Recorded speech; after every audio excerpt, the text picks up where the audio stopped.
The way I would describe Twisted Metal, a super high-action car combat game. It spoke to this kind of heavy metal, rock and roll, bad 70s, 80s, you know, hard rock album cover art vibe that I've always loved. Twisted Metal is a lobe in my brain.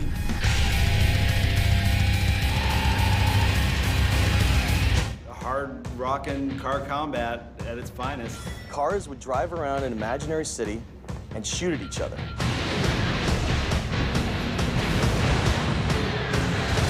Twisted Metal universe was never slated to be a very Saturday morning cartoon. Twisted Metal, on a certain level, is still Rock'em Sock'em Robots.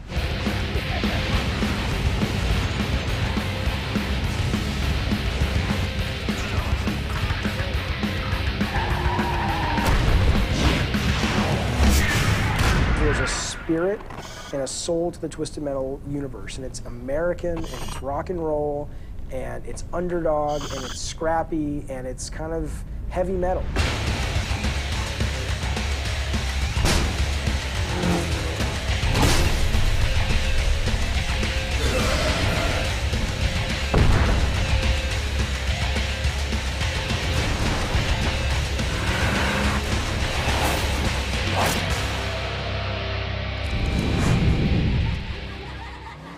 I started at Sony as a tester right out of college. I had no clue what I was going to go make movies. It was my plan.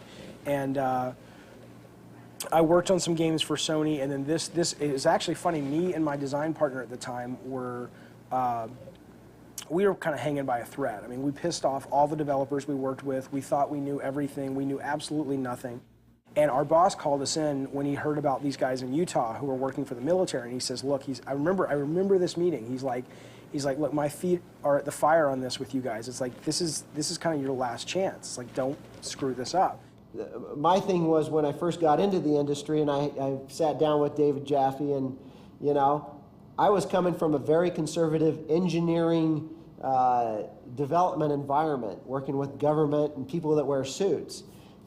It was very refreshing to see all these ideas just come pouring out, and I thought, oh my God, how am I gonna harness this? How am I gonna, you know, try to take this and you know, turn it into a production environment?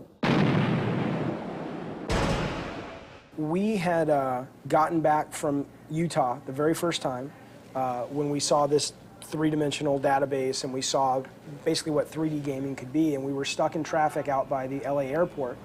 I think it's sort of a, at least for me, and I hope I'm not making myself crazy here, but I think it's a natural fantasy people have to be stuck in a car in traffic and just want to have missiles and guns on your car. And I thought, wow, this is so obvious. Hasn't someone else done this? And it was a great pleasant surprise to know that, well, no one has done this. So I was pretty excited, and it was pretty straightforward. So for me, I kind of like the more simple type of game concepts. You kind of see this game for what it was just at the concept levels. And we were so excited, and we wrote up this big design document, and we sent this off to these guys. And about a week later, the guys in Utah sent us back this document, which was a pizza delivery game. At the time, that sounded really cool, and it would have been such a disaster because how many times can you sequel a pizza delivery game? I don't remember how we somehow talked them out of the pizza delivery game. I'm not very articulate now, and I certainly was less articulate then, and it may have simply been me on a phone call going, "Are you out of your mind?" When the game was shown to Ken Kutaragi out in Japan, and this was towards the end of the game, his comment was, "When are we going to replace these graphics with real graphics?" That feedback got back to us and the team, and we were just like, what the hell? You know, it's like, we don't have time to change these graphics. They are what they are. The other interesting comment that the Japanese had, a request to switch the weapons out for, instead of firing missiles, firing food groups like vegetables and fruit. We were pretty sure that Sony Japan was not real happy with the title. We had this focus test with these hardcore gamers that came in, and they just tore the game apart. This was towards the end of it. We were about to put it into marketing, get money from marketing to advertise it, and they played it, and it was the whole night they were making fun of it. Yeah, the description of it was, it's a fighting game in cars. And so the focus test was comprised of hardcore fighting game gamers. And they just didn't really get, how this was a fighting game in cars. I said, I'm going to start looking for a new job tomorrow because they're going to fire me because this is a disaster. And it turned out not to be. It turned out that we ended up, and I was stunned because somebody told me, oh, you guys got Game of the Year. And I'm like, what are you talking about, right? And then it turns out, and I won't mention the magazine because I don't think legally we can, but we ended up getting Game of the Year from the most prestigious game magazine that was out at the time. And I was just, it was amazing that it all actually worked. I mean, this was the first big game I had ever done. It was the first game these guys in Utah had ever made. And we ended up with a game that a lot of people really, really loved to the point that we were getting these major awards. And so it all worked out. I have no clue how. Maybe we all just got really lucky. I don't know. But it was cool. It was very, very cool. Congratulations! You have won my contest. I hated the end movies for Twisted Metal. I just thought they were extremely cheesy. And you, and him, you don't know! I did think that some of them turned out a little too hokey. I am the winner, and you are my prize. If the movies somehow had wound up in the game, it might have hurt Twisted Metal 1. I didn't realize any of this at the time. I thought I was making, my calling card into Hollywood. You'll drive forever. What do you say, Mr. Cage? Sounds good to me, baby. They were terrible stories, and they were terribly written. I think that was part of the charm and appeal to them. But first and foremost, I think some of the content was, very offensive to some of the people on the team.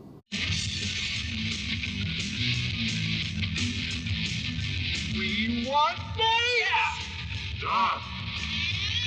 And the guys in Utah just hated them and thought they were offensive and terrible. And we basically had to, do the damage control to make sure that, we ended up with a great product. But unfortunately, the movies were one of the casualties of that. I was upset because no one was going to see my masterpiece of hot, sexy women standing around a crumpled, twisted metal car and, spouting off stupid lines like, "Here's your paper bag, sweet tooth." Oh, man. Give me that. Give me! A paper bag? You can't be serious. I think for what they are, they're really fun and campy and they add to it, but, they never quite saw the light of day. And I was really disappointed at the time. Now I can look back and be grateful that it was actually a really good lesson that I should never be a film director and I should never, ever get behind a movie camera because only bad things can happen.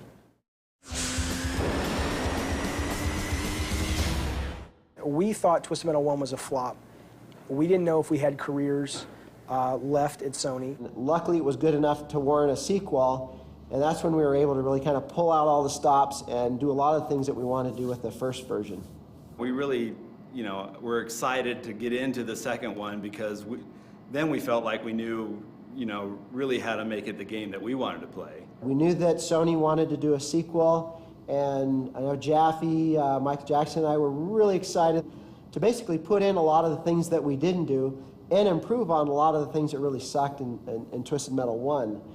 The darkness, the graphics, the controls, the list goes on. And so we were like, okay, we have to fix this. We have to fix everything that we screwed up in the first place, which means, we went so far as to say, let's forget them being cars. Let's make them hover cars because they'll be easier to control. We talked about hovering cars and cars with insect legs, that could climb up buildings and things like that. Let's make them insects because insects don't move as fast and they can't get caught on objects. I mean, we were looking, we would go into like stores and watch people play the game on kiosks.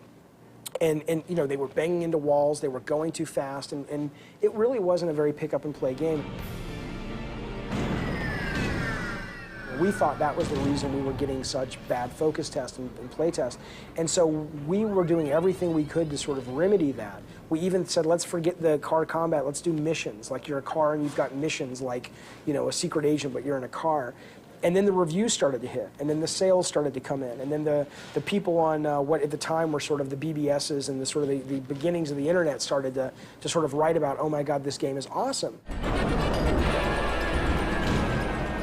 My favorite Twisted Metal moment, probably a lot of people feel this way, is when the Eiffel Tower came down for the first time. The Paris level was probably one of the bigger or more popular levels, mainly because, you know, of the, you know, you could drop the Eiffel Tower and it would open up kind of a whole other level, which was the rooftops of the Paris buildings.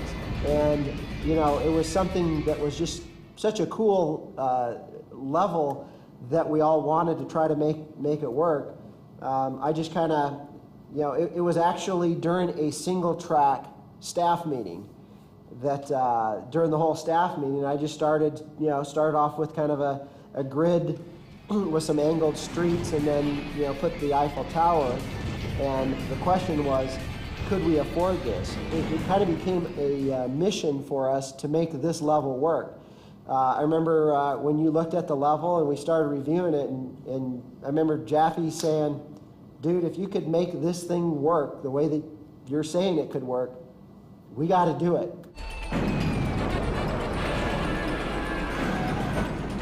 I have to say, because of the graphic style, I never really thought that there was any sensitive nature up until a member of the French press came to Single Track to look at some of the levels, and he was quite offended when he saw the Eiffel Tower go down. It kind of just fueled everybody to kind of get more wacky and destroy more sensitive type of icons. And we try to get that gameplay and the dynamics and everything working as early on in the process as we can. That way we get gameplay kind of leading the development and production charge, and that, you know, in our case, that's always first and foremost, gameplay, gameplay, gameplay. I loved working on the mechanics of Twisted 2. I loved the idea of, can we build depth into the gameplay? Can we build strategy into the level design? I thought that was really, really exciting.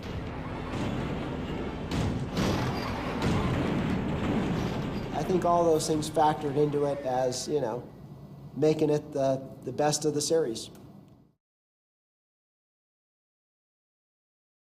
Doing Twisted Metal 1 and Twisted Metal 2 took an enormous toll on, you know, myself and the rest of the team. And, you know, to really not have any, you know, financial upside that, you know, as a result of that, really started to, I think, affect myself and the rest of the team. We put so much time and effort into these titles, and now, you know, they were seeing decent success, you know, with Twisted Metal 2 being a $1 million+ seller. You know, we started to, you know, have conversations of, wow, this really sucks to pour your heart and soul into something, you know, put your family on the back burner, and at the end of the day, what did you get from it? Well, a reputation for making a good, fun car combat game.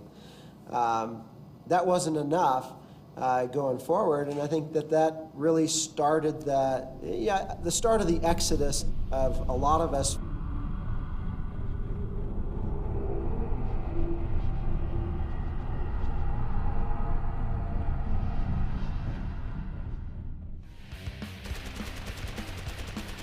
Regarding Twisted Metal 3 and 4, I think my reaction and many other people on the team is, what have you done with our baby? You know, I didn't really play Twisted Metal 3 and 4 very much. To me, they weren't really Twisted Metal, you know, because they didn't have the same feel at all.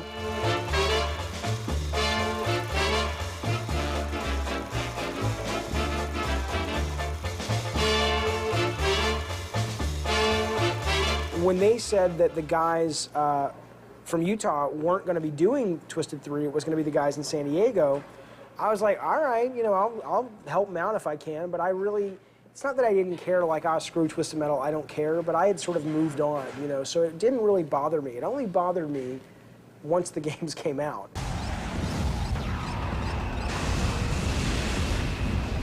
You have to sort of understand the world of Twisted Metal to make a Twisted Metal game. And I think what those guys got was they understood it sort of at a marketing level. Twisted Metal's cool, and the characters are dark, and they're wacky, but it was done like a 40-year-old trying to be cool, versus actually somebody who got the world and loved the world and respected the world. It felt more like they were trying to sort of, they were like posing, basically. And I think it really comes through in every aspect of those games. So, Sweet Tooth, your wish is to eat all the candy and ice cream you want?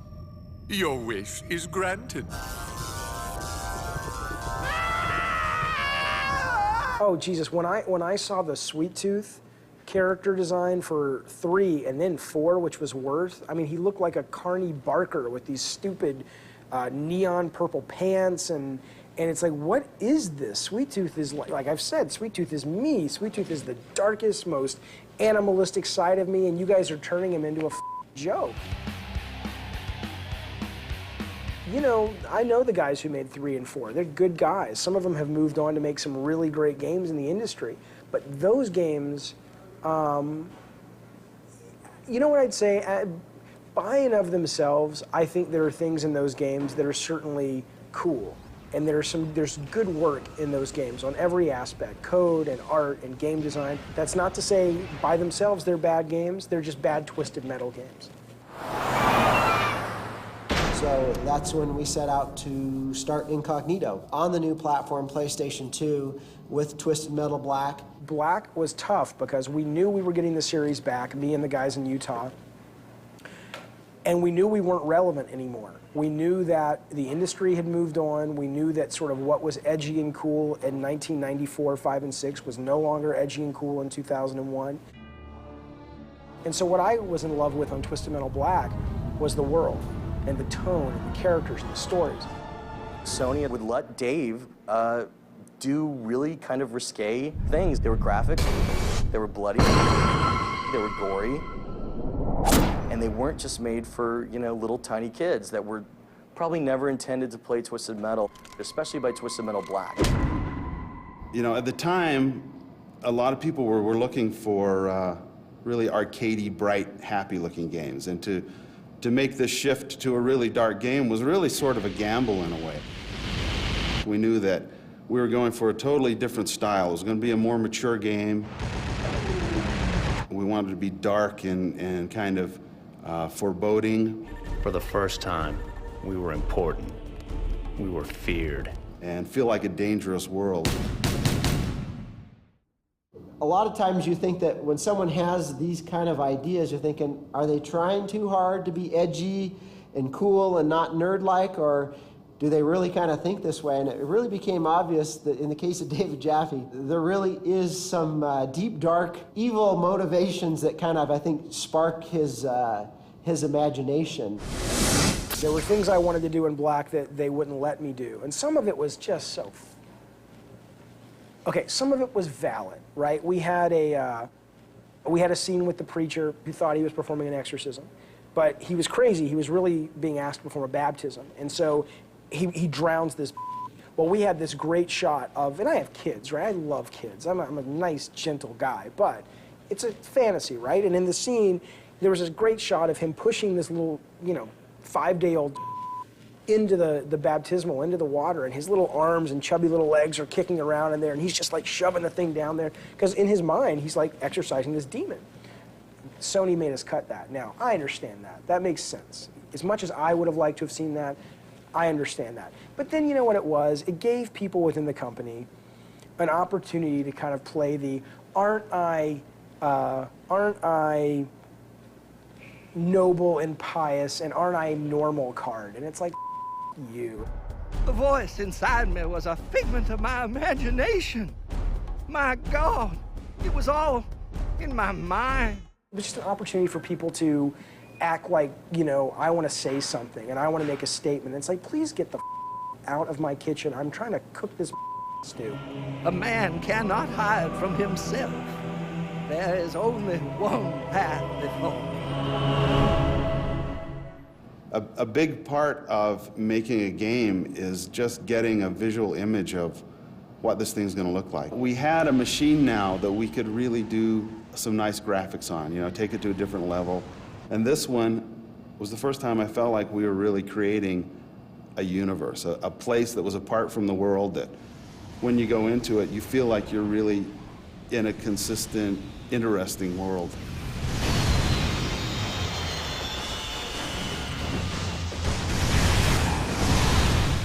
I still really like the suburbs in Twisted Metal Black. That was the level where we had these concepts and we had rendered it on a PC, and to see that turn into a level you can actually play and keep the art style and the personality.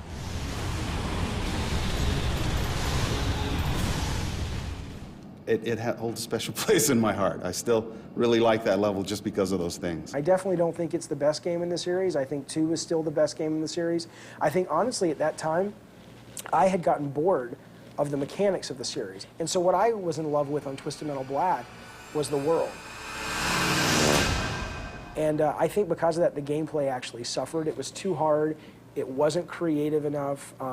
We really tied ourselves up being forced to every level having the same color palette of browns and blacks and grays and clouds in the sky rolling by. And I think the core experience, the interactive experience of that game really, really suffered because of it. And the good news is, just from a career standpoint, we had enough of the other stuff. We pulled off the atmosphere so well, and some of the sort of surface stuff so well, that we kind of got a free pass on the fact that the gameplay was good, but it wasn't great. But I definitely think it's probably the least quality gameplay. I think 2 is the best, 1 is the second best, and Black is the third best.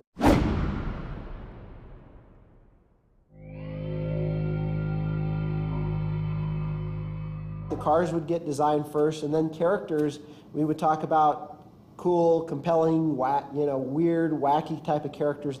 And that was just kind of a process of applying those different characters to the different cars. And that was always a fun process, and one that really endured a lot of changes throughout the development. And, you know, that used to really frustrate the hell out of me. It's like, wait a minute, why is this character now in that car? Jaffe, what the hell is going on here? But there was always a good, sound, solid reason for it. And, you know, again, in the end, the characters, I think, really were a good fit to the cars. A lot of times with characters, it's Dave Jaffe sends us this wacky stuff that we go, what is this? You know, it's like, he sent us these photos of something we called Zipper Chick, and it was a large person in leather with zippers and holding fetuses and things.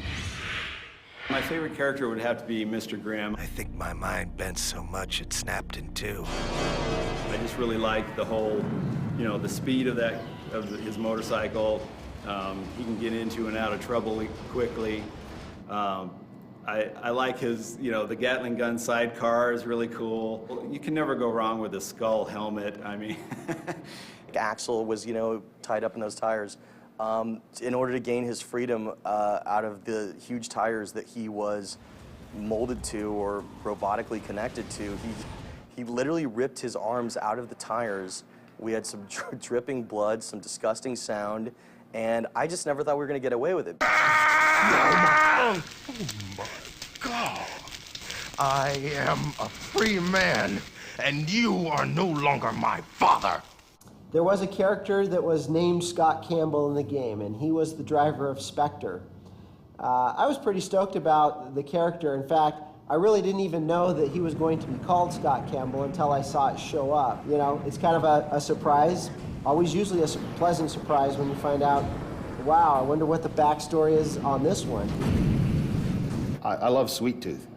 My first memory of Sweet Tooth was we had a list of potential vehicles and characters, and one line said, ice cream truck driven by demonic clown.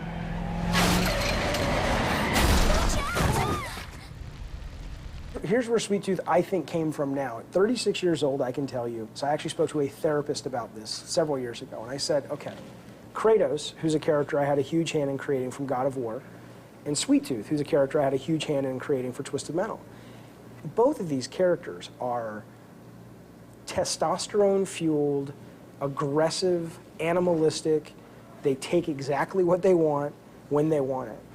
And I'm not going to go into too many personal details about my life, but let's just say for the longest time, certainly when I was developing those characters, that wasn't who I was if you saw me walking down the street.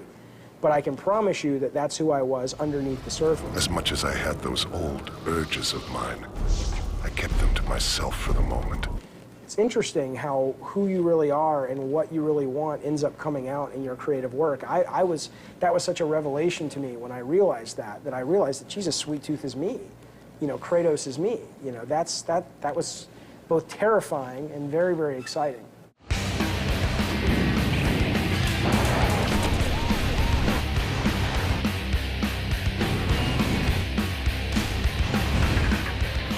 But I think it's run its course. It's spanned through 3 different platforms, and again, I think, you know, sometimes it's good to leave on a high note.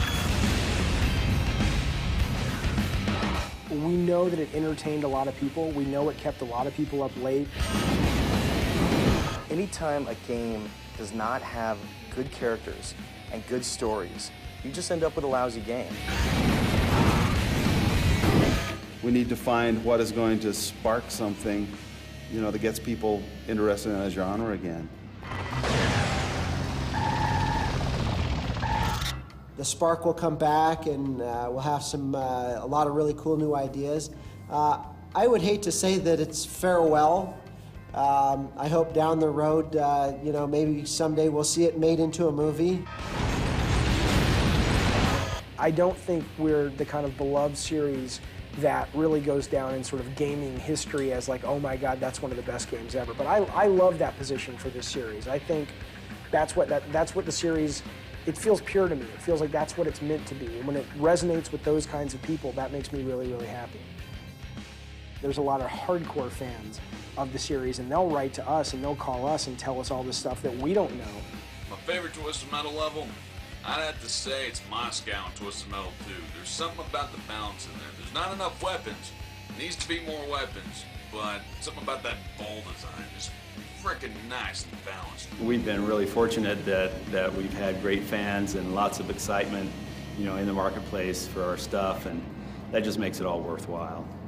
Twisted Metal 2 to me was a classic game in my eyes, but I was craving a game that was a little darker, a little more violent, a little more disturbing, and Twisted Metal Black definitely delivered that hands down. Thank you for all the great feedback that we've gotten over the years. I think it's really helped shape the game for the better. Let's talk Twisted Metal. I love Twisted Metal, and the reasons have changed quite a bit over the years, but the thing that's always been constant from day one is that it's just got, to me, the most incredibly deep multiplayer experience. To the fans of Twisted Metal, you guys are loyal, you guys are passionate. For whatever reason, Twisted Metal has always just been a very good game for replay value. It never gets old for me, and a lot of people from TMA just feel the same way. And we hope you guys keep that up. It's really a tremendous aspect of the series. That you care enough about what we do to write about it, to blog about it, to make boards about it, and most importantly to play it and to enjoy it. And so thank you so much for caring about our work. That means everything to us. I love Twisted Metal because I love fast-paced combat, I love blowing crap up, I love multiplayer, playing with my friends, but most importantly, it's great to have a story with characters you can relate to. Yeah, what can you say? Thank you.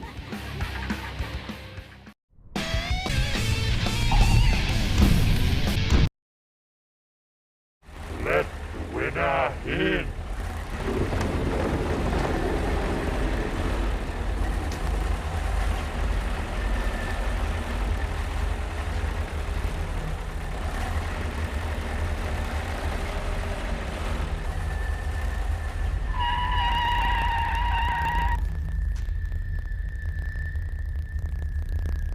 Congratulations! You have won my contest. Welcome to my home. As you know, Mr. K, you are now able to claim any prize you request. You just don't know. You don't know what it was like for me. And I, and you, and them. You don't know! Look, I'm a bit confused, Mr. Kane. You do understand, by winning High Octane, you are entitled to any request of any value. And yet, you ask me for this? Oh, man. Give me that. Give me! A paperback? You can't be serious. Oh, man.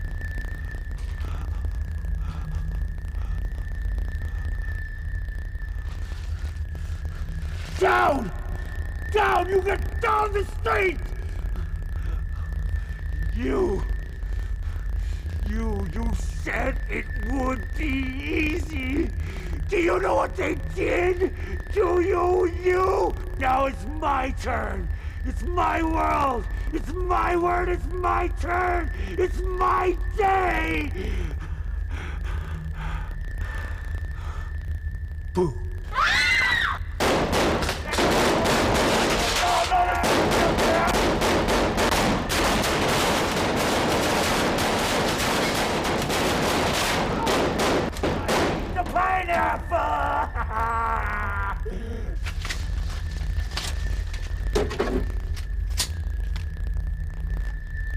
Cuckoo.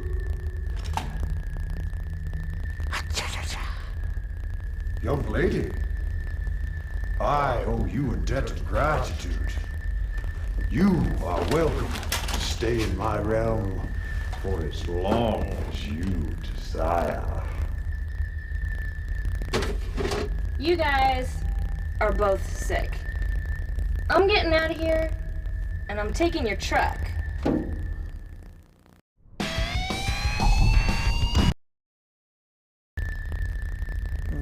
What was the prize you were requesting? You know the deal, Calypso. I signed your contract. Let's get this over with. Gentlemen, I'm not the one who kidnapped your girlfriend. But as promised, she is here, perfectly safe. Bruce! Bruce! What's happening? See? One big happy family.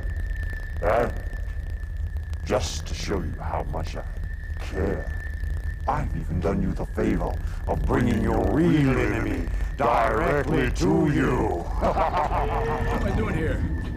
Oh my God. Thanks, Calypso. Oh, I told you before I was finished doing your hits for you. You don't have to do this, man. You don't have to do this. I'm sorry about the girl, man. You don't have to do this. Cross me again, it's over. Thank you, man. Thank you. Thanks, Calypso.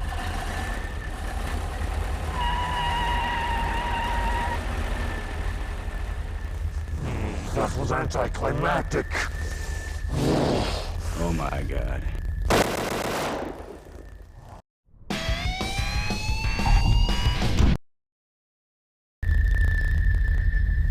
As you are the winner of my contest, I can grant anything you ask for, young lady. Cut the formalities. I want my prize. Now you pay up, Calypso. Strange. It says here, you are only asking for this. $1 million, as requested. Quite a paltry sum. I needed the money. You could have asked for anything. Still, you're the winner, and the money is your prize. No! My prize is getting close enough to you to do this!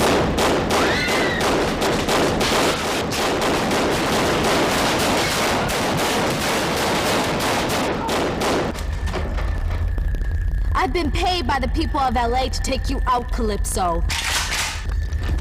You know, if you really want to be an assassin, you should keep your eyes on your prey.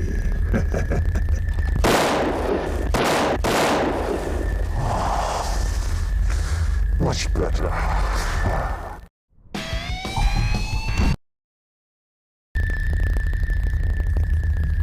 As you are the winner of this contest, I have agreed to grant any request you ask for.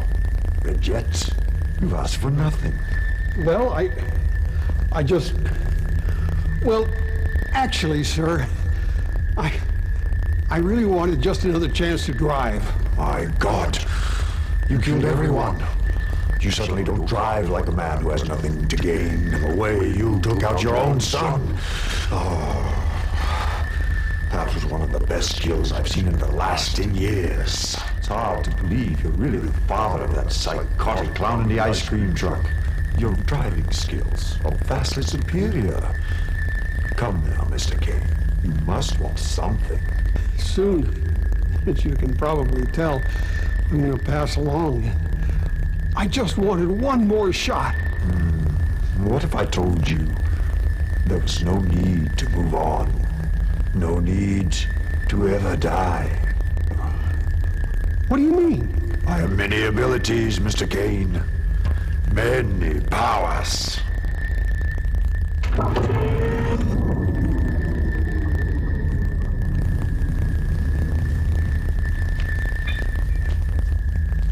You are a lucky man. Well, just a second. I don't want this. Please, Mr. Kane. What have you got to lose? Trust me.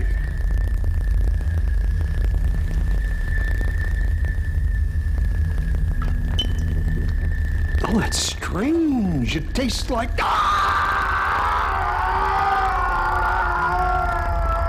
Mr. Kane, the world is now your oyster. I need a driver. Someone to travel the world and search for new drivers for each year's competition. You'll never die. And you'll drive forever. What do you say, Mr. Kane? Sounds good to me, baby.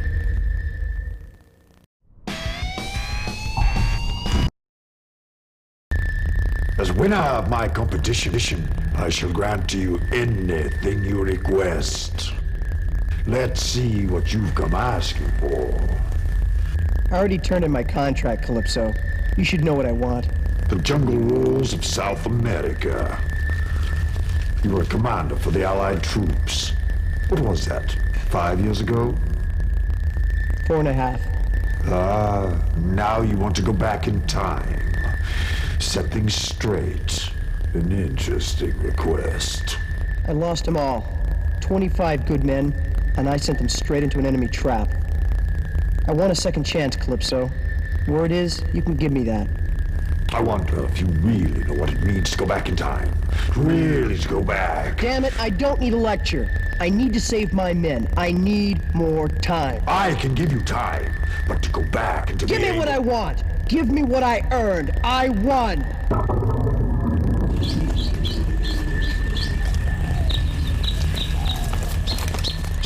My God, he did it. Commander, if you can hear me, we're heading into the forge. We'll keep you posted on what we find. No! Stay out of there! Stay out of the forge! Yes, sir. Pulling back, sir. Wait for me! You guys stay put! No.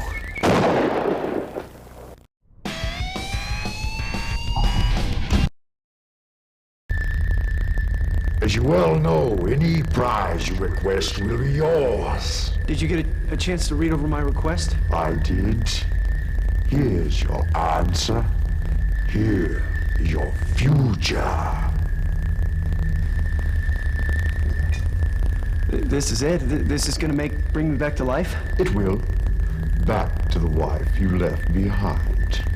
Back to the little girl you've never seen. Back to the world of the living. Thank you, Calypso. Thank you, my God.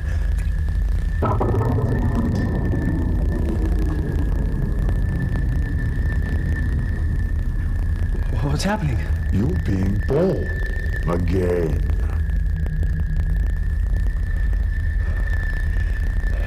God, thank you, Calypso. I feel great. I feel alive. I feel... Betrayed. What? No. Don't. Please don't. I giveth, and I taketh away. Try again next year, driver. Calypso, no. Please don't.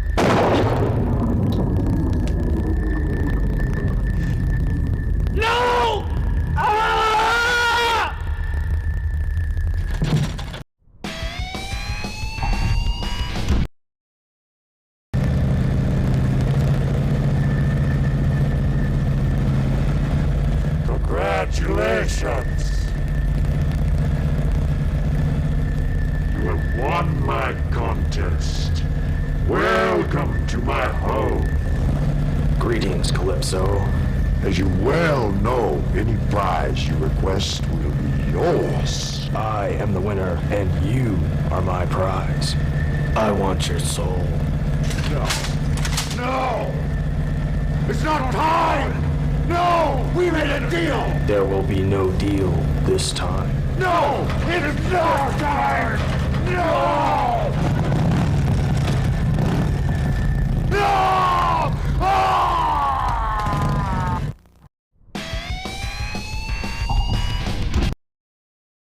Cut the formalities, Calypso. I'm here for my prize. It's over. I see you want my competition brought to an end. This is the prize you want in exchange for winning my contest? That's right. No more dead bodies. No more unsafe streets. No more war. Your promise was and has been since the beginning of this unholy competition that the winner gets whatever he asks for. Whatever, Calypso. Now, I hear you're a man of your word, so I expect... Officer, I've given you no reason to doubt me. You are the winner, and I am bound to respect your decision. Let it be recorded that on this night, December 24th, 2005, Officer Carl Roberts is granted a world free of the high-octane competition. Now, officer, drive out of this garage and enter a world free of the pain and suffering you claim my cause. This competition, my vision, shall be over for good. You have my word.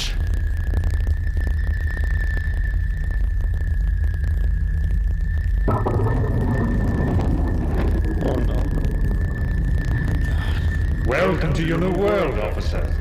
Just as promised, it is free of high-octane competition.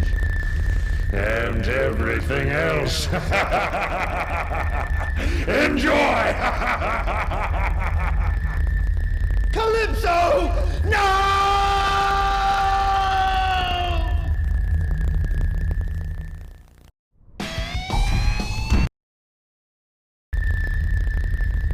As you well know, any prize you request will be yours. Tell me you found it, Calypso. Tell me it's here. And tell me no one's heard it. I told the government I'd get it back to them.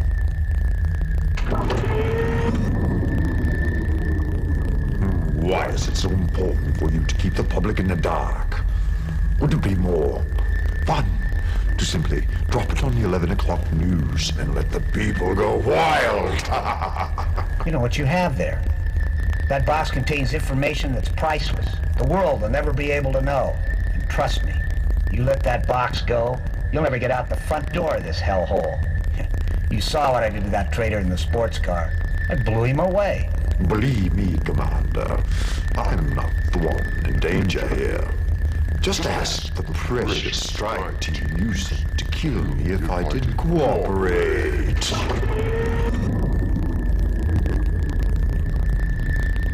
Jesus. Jesus. No! Get the hell out of here! What?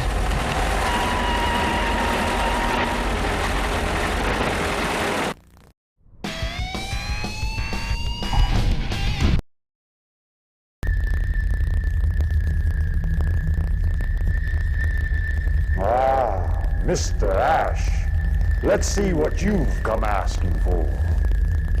I've come to get back what's mine. Let's go, Black. It's time to come home. Black? I don't understand. It is not your place to understand. And even though you'll never admit it, there are many things you will never fully understand. And you, Black. I granted you more power than I gave any other demon, and you left. You left me.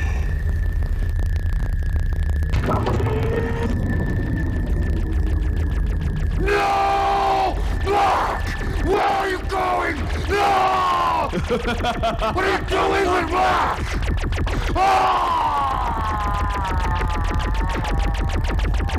No! No! No! No! Let's go, Black. The fires of hell need fuel.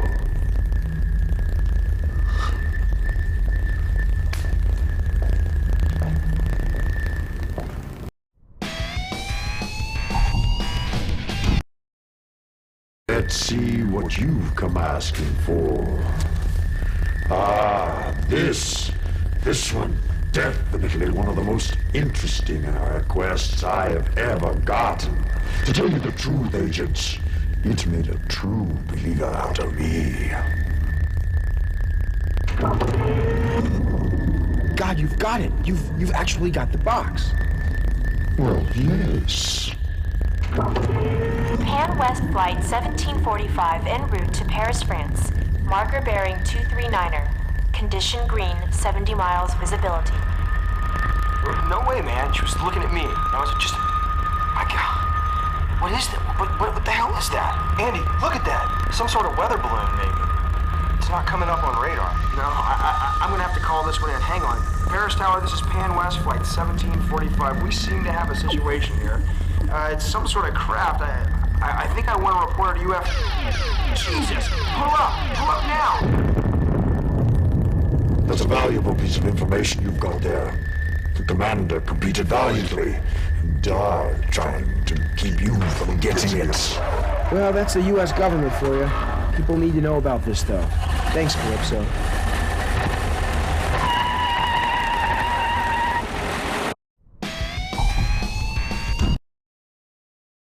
Whoa, look at this place, dude. This is so cool.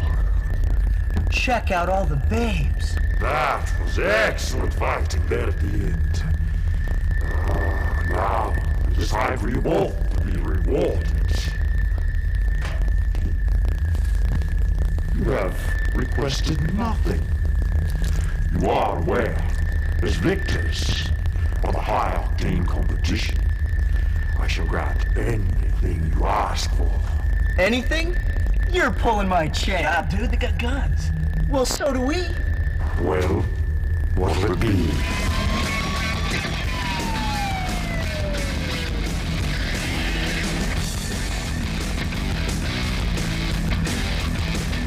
We want base! Yeah! Done!